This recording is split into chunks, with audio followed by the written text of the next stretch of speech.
Many piano learners start their acquaintance with works of Frédéric Chopin with either this piece, Prelude in B minor, or with another one from the set number 4 in E minor that I have analyzed and explained on this channel a while ago.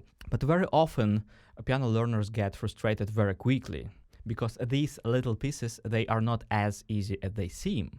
And in order to play them well, we have to consider a lot of different aspects about piano playing and master a number of skills. So let me try helping you with that. In case you're working on this piece and want a more comprehensive tutorial, you may either contact me for a lesson or check out a link in the description for a comprehensive course on this piece where I will lead you through it step by step.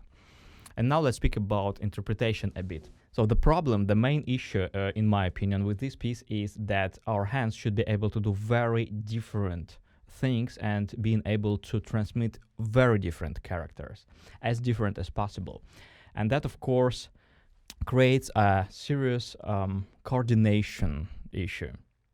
So let's have a look what happens in our right hand. In my opinion, in the right hand, we have rather a natural element.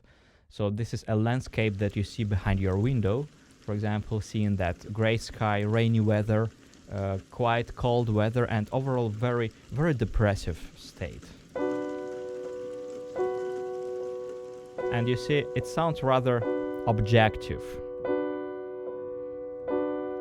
as the rain itself. So we don't think that the rain has some emotions, it just goes. Yes, we can have some emotions because of that rain, but rain doesn't any. While in the left hand we have long phrases, we have very emotional phrases.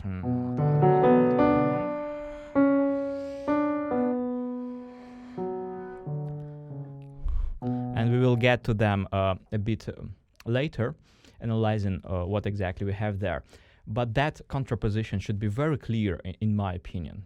Of course, there is a room for interpretation, and you still have interpretations, like, for example, of Grigory Sokolov, who plays the right hand also very incredibly emotionally. So emotionally that actually you get a feeling that his hands kind of fight with each other, who would be more expressive. So please don't treat my words as an objective truth, and you're welcome to form your own approach, your own interpretation of this work. But let's speak about the right hand. So we want to transmit these pairs in a very clear way because we have an accented note and the second note should be softer. So how we do that? How we play two notes on the same key very differently? I would say that if we want to make something sound differently, we have to do different motions, different movements. So that first chord, that first accented note, I would play with a very focused finger with rather a sharp movement in the keyboard. And you see my finger is just stable, I'm just moving my forearm in the keyboard. So that's a pretty straightforward, like stingy movement in the keyboard. And the second one, I want to sound it like an echo. I want to sound it much softer and kind of muffled. That's why I'm going to use a pull-in motion, like that one. Now you see that the difference in character is tremendous, actually.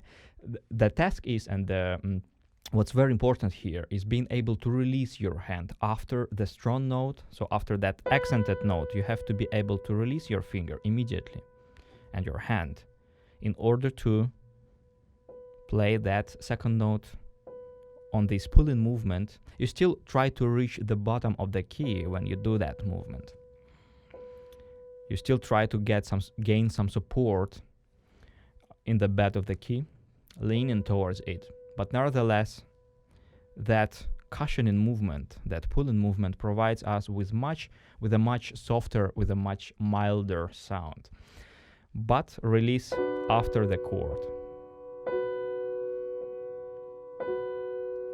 And first, of course, we have to work on our right hand in order to find that movement and make it automatic, in order to shift our concentration toward the left hand. In the left hand, we have a very different story. So we have a phrase that at first goes 2 bars. And we feel immediately, hearing those initial 5 notes, we feel immediately a lot of tension, a lot of aspiration here. But what happens, unfortunately, quite often is that people, after reaching that higher note, deflate very quickly and give up pretty fast. And you hear that if we would play that way, it would sound rather not mature, not satisfying. So in order to play that in a more consistent way, we might actually think about importance of that C sharp. Because just compare how this melody would sound if we would return to B immediately. Because what happens actually in the beginning? We just follow harmonic notes. We have a B minor chord.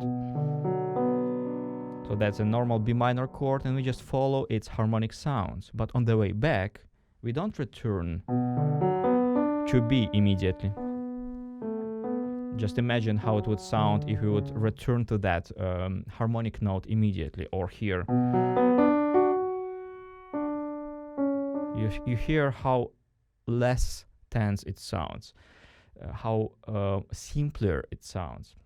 It doesn't have that tension, that drama.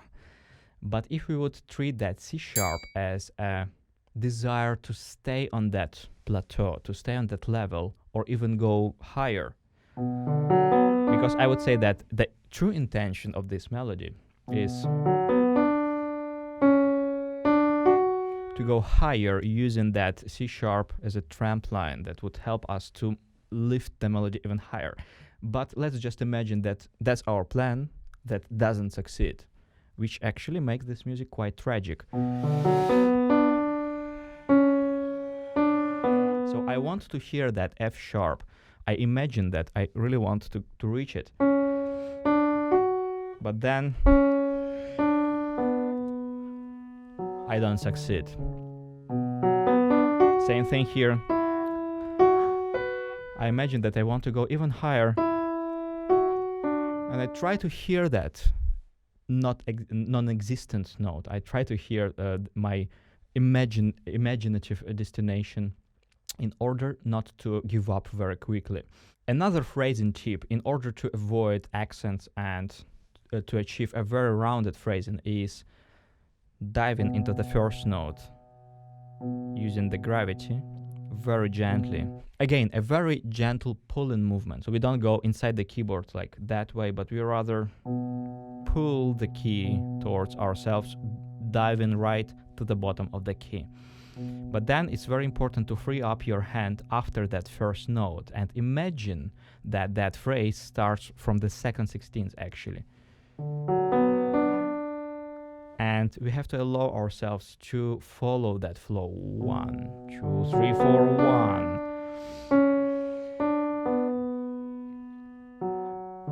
And only these 3 notes fade away. So here we have to transfer the weight between fingers in a very delicate, but nevertheless firm way. Try to always reach the bottom.